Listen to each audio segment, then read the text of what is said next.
বর্তমান বিশ্বের অস্থির ভূরাজনৈতিক পরিস্থিতিতে যখন তেলের বাজার টালমাটাল তখন বাংলাদেশের জন্য এলো এক স্বস্তির খবর। পারস্য উপসাগরের অত্যন্ত গুরুত্বপূর্ণ জলপথ স্ট্রেট অফ হরমুজ নিয়ে যখন ইরান এবং পশ্চিমা বিশ্বের মধ্যে উত্তেজনা চরমে, ঠিক তখনই বাংলাদেশ পেল বিশেষ এক সুবিধা। ইরান স্পষ্টভাবে জানিয়ে দিয়েছে, বাংলাদেশি পতাকাবাহী কোনো জাহাজ তারা আটকাবে না, বরং বিশেষ অগ্রাধিকার দিয়ে সেগুলোকে নিরাপদে পারাপারে সহায়তা করবে। মধ্যপ্রাচ্যের উত্তেজনাপূর্ণ পরিস্থিতির মধ্যেও ইতিমধ্যে 15টি জাহাজ সফলভাবে বাংলাদেশের পোর্ট অফ চিটাগং বন্দরে নোঙর করেছে। সর্বশেষ তথ্য অনুযায়ী প্রায় 4 লাখ টন জ্বালানি তেল ও এলএনজি বহনকারী 8টি বড় জাহাজ কোনো বাধা ছাড়াই হরমুজ প্রণালী অতিক্রম করেছে।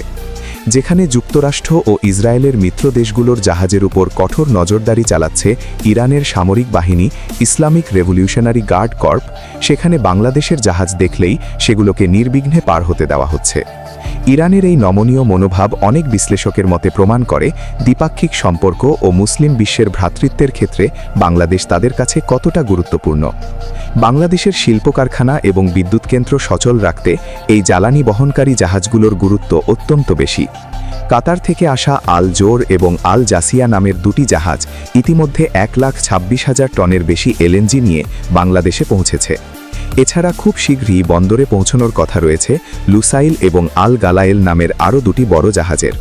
সব মিলিয়ে প্রায় 2,47,000 টন গ্যাস বাংলাদেশের শিল্পায়ন, বিদ্যুৎ উৎপাদন এবং সাধারণ মানুষের জ্বালানি চাহিদা পূরণে গুরুত্বপূর্ণ ভূমিকা রাখবে।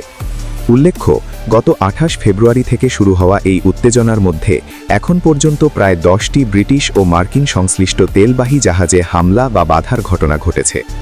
এই অস্থিরতার মাঝেও বাংলাদেশের তেলবাহী জাহাজগুলোকে নিরাপদে দিয়ে আরব সাগর পর্যন্ত পৌঁছাতে সহায়তা করেছে ইরান। বিশ্লেষকদের মতে এটি ইরানের পক্ষ থেকে বাংলাদেশের জন্য একটি গুরুত্বপূর্ণ কূটনৈতিক বার্তা এবং বন্ধুত্বের প্রতিফলন।